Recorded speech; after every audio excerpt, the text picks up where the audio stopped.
Hello and welcome. This is Rooflemonger, my friends. Today we're taking a look at an indie fighting game title, and that is MerFight, Curse of the Arctic Prince. If you ever liked merfolk, mermaids, and all that kind of stuff and figured, hey, this should all be a fighting game, well, turns out there is exactly a game for you. So I had the occasion to try this game out the other day, and I actually had a lot of fun. This game is an indie game. This is not, Tekken 8 with a big budget title or anything like that, right? But this game has a lot of heart. The characters are quite fun, and the core gameplay is actually pretty interesting. Now, to put it out there, I'm indeed a merginner. So I'm not a pro at this game, and yes, merginner, there's a lot of puns, and you know what? I like that a lot. So I figured, let's make a video, and let's show you what MerFight is all about. So here we are on this game's version of the grid. I want to show it off just because every fighting game has to have the grid, right? And yeah, it's a proper 2D fighting game with a bit of a aquatic influence. So you got your merfolk here, you got like actual crab people, and all points in between. And I should just put it out there right there before we even get into the video. Yes, there's online play, even though it is currently in early access. The game's not quite done just yet. And yes, the online play has rollback netcode. So just to get that out there at the start. So before anything else, I figured to get into some of the mechanics here, just to show you kind of what the game is on a surface level. So it's effectively a 4-button game. So we have light and heavy punch, we have light and heavy kick, we have a bunch of universal mechanics, like everyone has a universal overhead, and some people's are pretty crazy. Some of them have like half the screen range. So watch out for that. There's plenty of supers, don't worry about that. As you can see here, the pink bar with the scales, because fish, right? That is your super meter, and don't worry, there's a lot of referential moves in this game. You can behold your optic blasts with this lady here, Gigi. She definitely has a bit of a Cyclops flair.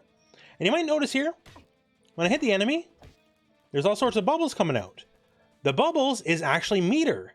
So say if I'm low on meter and I do multiple supers, and yes, you can cancel supers and other supers in this game. You can do so freely as long as you have meter, so that's pretty good. And I hit the enemy here and all these bubbles come out. If I collect these bubbles, it actually raises my meter. So in essence, that is your reward for aggression. So just the act of being aggressive will build you meter, like attacking, right? But if you get the bubbles, you get additional meter. So that is basically a reward for being aggressive. And you might notice here the 3 flashing bulbs. That is the pop meter. And it basically lets you do just about anything as far as like freedom of movement goes. Think of it like a Roman cancel almost. You just double tap a direction on like any hit. It doesn't really matter. And you can also do this in the air, by the way. Just go downward. So any of the 4 directions, you can do it fine. And you build up one of these pop bubbles every time you build a meter, as you can see right there. And if your meter's full, then you can no longer build pop bubbles. But yeah, it lets you do all sorts of interesting combos that we'll showcase off later on, just to give you an idea. So that's some of the basics of the core gameplay. It's a 2D fighter, after all. It's not too hard to slip into the shoes if you played another 2D fighter before. Let's dip into some of the roster now, because the roster is where the game really shines. The characters are very cool and inventive. So let's start with Gamma. So Gamma is the big crab man, right? And you need a crab man in a fighting game, just in general, right? You should have one. A lot of games don't, so that's shame on them, I would say. Although I believe Gamma is an infiltrator. I actually think it's a human in a crab suit, considering the hands stick out and seems to have regular hair. So there's not a story mode yet, early access. There will be one. Perhaps we can learn the infiltrator crab lore as it goes. So one of the things out of the gate, you might notice like the hands start glowing a little bit here, and the feet start glowing a little bit here. These are actually indicators if you have charge, because Gamma is a charge character. And some of these moves look a little familiar, like say if you're a Potemkin player, or say if, King of Fighters, you're an Andy player. This game has a lot of references to a lot of other fighting games. In fact, the reason I start with Gamma is because the first reference I saw out of Gamma, I sort of lost my mind. It's Mexican Typhoon!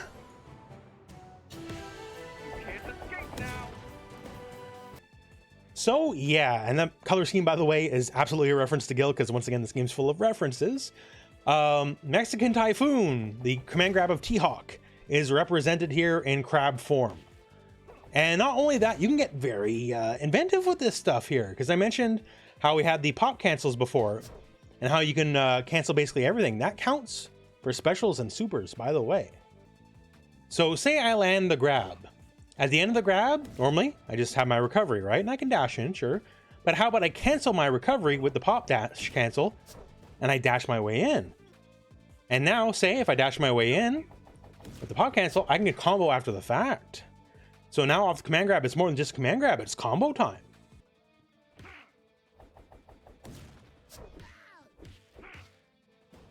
And there we go, we get a little bit of a combo after the fact, right? So that's interesting. Normally, in most games, once you get the command grab is the reward in and of itself. For old Gamma here, our lobster man, with the advantage here of the pop cancels, turns out we get full combos even after the command grabs. And by the way, I mentioned the humor in the game. It's really, really good. Like the names here. This is the Crustacean Slam, right? The reversal is the Reverse Buffalo Crab. And Reverse Buffalo Crab is literally just Buffalo Headbutt, but crab form. One of the cool things here too is everyone has uniques. So this is different character to character, so I couldn't really go over in the last section. But say for our Crabman here, Gamma, has the ability to have hyper armor for just a brief amount of time. That's really strong. And we mentioned, you know, this character's a charge character, right? So the other unique you have here, hitting 2 kicks together, just gives you charge on the spot. So now you remove the charge requirement. So you can just hit like back, forward, and button. That's it. So normally if I want to do like the Andy kick here, I would have to charge back and then, you know, hit forward and kick, right? But now if I just use my unique, I can literally walk forward, back, forward, kick, and I'll get it. And that's really cool. And every character has multiple uniques that really change the way they play the game. So that's enough with one character here. Let's switch to our other character that we're beating up on here, our Edgelord character. So now we have Drargos. Hopefully I said that right. And don't mind the fact that this skin makes this character look like Marge Simpson. That's just how it goes. So our boy is like kind of like your ninja assassin kind of archetype here. Not normally a character I would personally play, but you know, a lot of people like it. And we talked about the uniques, right? His uniques are a backflip. Okay, interesting enough. Until you learn the fact that he can wall cling. And that wall he just made there, that's permanent. Like, that ain't going away. Like, that is now the end of the stage.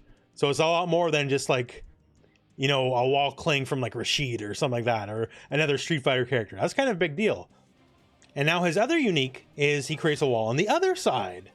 So either way, he can just close out the stage. So if you're trying to do runaway or whatever, he's chasing you down, you can say, nah, that is not happening. And the whole bone motif, that's part of the character. He's got like weird fish slashes as well.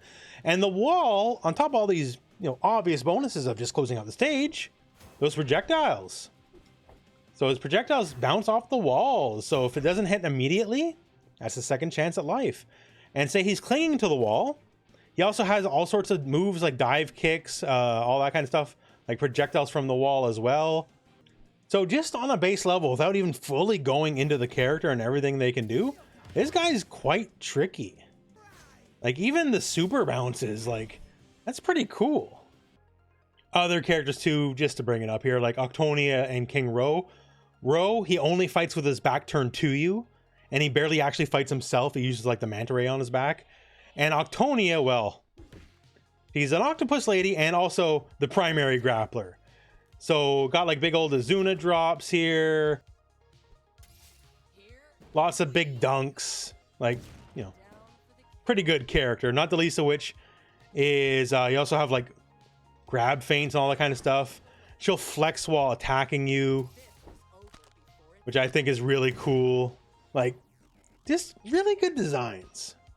And once again, the names, the puns, I'm a really big fan here. We got the Octo Grab, the Molluscaplex, the Octo Lariat, the Octo Stomp, and yes, the Octo Stunner. You ever want to see a stunner from an octopus lady? Hey, there you go. The game has it all. And also just other things here, like, yes, is flexing on your foe important? This may be the most important thing in fighting games. But in training mode, hey, do we need frame explorers? Like, you want frame rewind? Yes, we got crazy stuff like that. Like, even major modern fighting games don't have stuff like frame rewind. So to have that is actually really cool. And naturally, if we got frame rewind, don't worry, you can turn on full inputs, display data, frame stuff, all that kind of stuff. It is all here.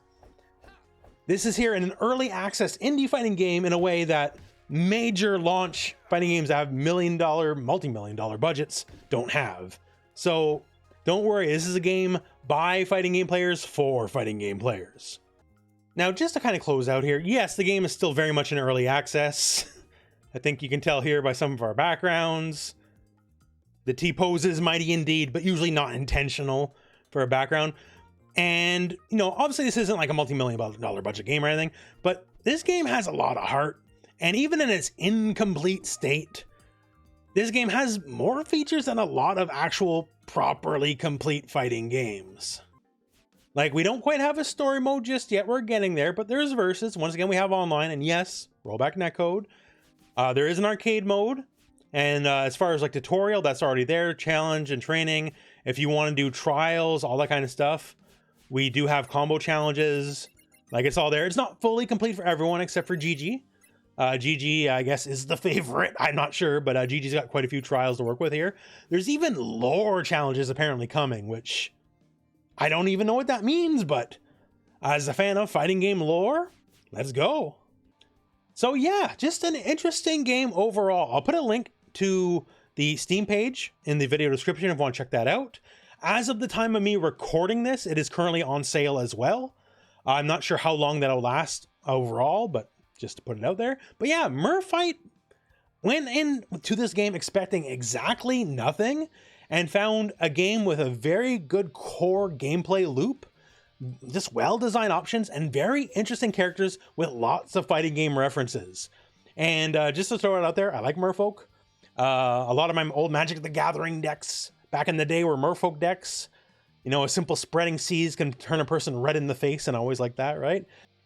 And yeah, so maybe try it out. Turn yourself from a mer-genner into a mer-novice into a sea beast. And yes, this game is absolutely ripe with tons of references. There's just non-stop jokes everywhere. I just like it a lot. That all said, I guess we're at the end of the video. So thank you very much for watching. Hope this video has found you well. And go out and try some MerFight.